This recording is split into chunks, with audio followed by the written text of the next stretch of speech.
the verbiage people are using around layoffs right now, which is actually quite concerning to me.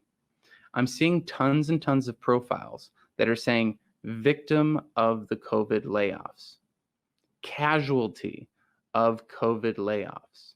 And I'm seeing these phrases and I get it. I really do. I get it because that's how it feels to us, right? We feel like victims. We feel like casualties. But we got to stop thinking about what we feel. We got to stop thinking about what's going on in our little world. And we've got to look outside of ourselves. We've got to say, how does this sound to an employer? How does this sound to the person who's reading my profile, who's looking at my resume? And we might say, well, isn't saying the word victim or saying the word casualty going to create empathy on their end? Well, if you're a victim or you're a casualty, what are you also saying with those words? You're saying your previous employer was an attacker, or your previous employer was an assailant. If you're a victim, your previous employer was an assailant.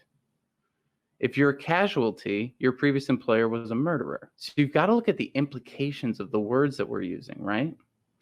And by looking at it this way, we can start to say, oh my goodness, when an employer looks at my profile and they see casualty of the COVID layoffs, what they're really seeing is that I think negatively about my previous employer. When they see that we have victim in our profile, they see that we have a victim mindset.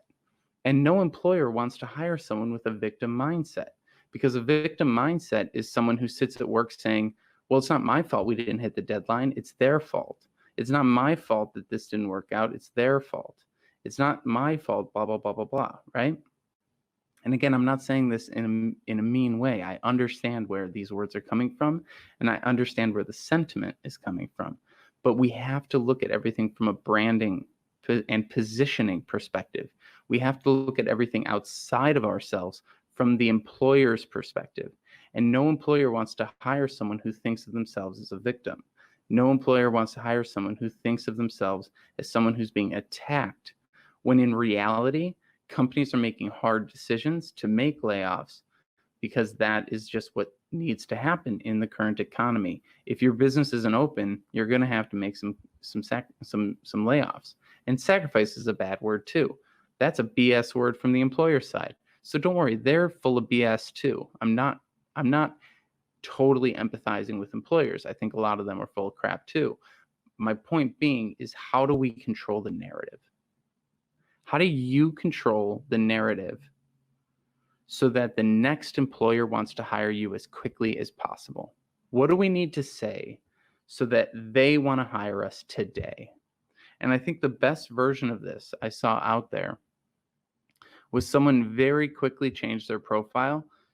They worked in communications. They changed their profile to communications expert, helping companies respond to customer service inquiries during COVID.